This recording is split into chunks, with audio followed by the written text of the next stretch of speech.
Autumn's a great time of the year. I love autumn, and I like Halloween and Christmas. there's those things to be grateful for, and also the leaves, but also it's harvest time, and that's what we are remembering today, right, guys? Can you say harvest? Harvest.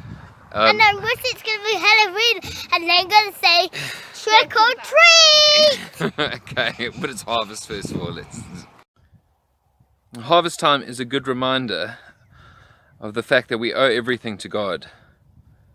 Paul Harvey said in his speech that the existence, despite all mankind's achievements, it all comes down to 6 inches of topsoil and the fact that it rains.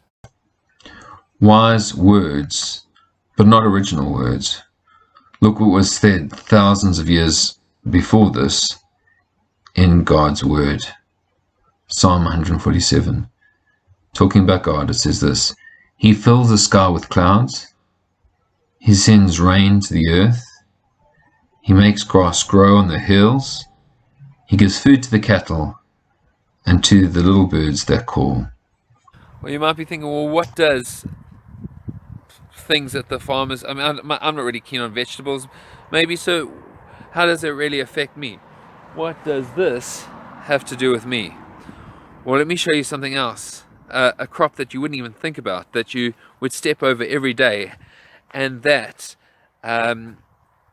is more important than any other crop. It's this. And it's this. So here we have a bunch of things that come from the farm. That if it wasn't for 12 inches of dirt, wouldn't be possible. If it wasn't for God's hand, you wouldn't have them. We have the obvious. We've got some seedy bread thing that obviously comes from. You can see the wheat. Fruit. We've got marmalade, which comes from fruit, and fruit, of course, you wouldn't be able to have your breakfast cereal because that comes from plants. Coffee is a crop. No coffee, well, ask your parents what they would be like in the morning. But just these few things here, forget about all other crops, come down to grass. If it wasn't for grass, cows would have nothing to eat, and we wouldn't be able to have chocolate, and so things like chocolate would be taken away. In fact, even clothes, take some school clothes for example, they have a cotton blend, but there also wool goes into many things. And sheep eat grass, and sheep give us wool. Cotton comes from the ground. The amazing thing is, well, is that medicine like penicillin, antibiotics, is a byproduct of dairy, whey.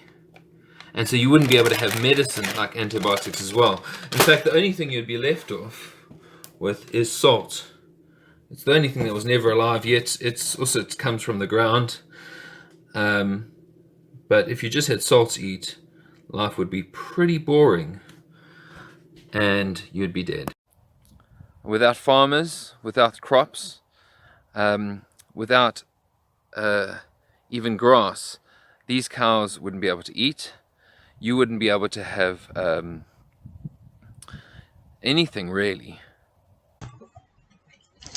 Our passage in Mark that was read earlier, which we'll get to in a moment, says this in verse 27 of chapter 4.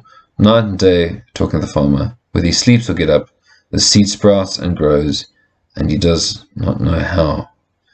Now it's a reminder that it's God who gives us everything, all food, everything at all. Whether people believe in him or not, or in anything to do with him, he is the one that gives us the soil and the rain and causes a miracle to happen beneath that soil so that we can have food on our table.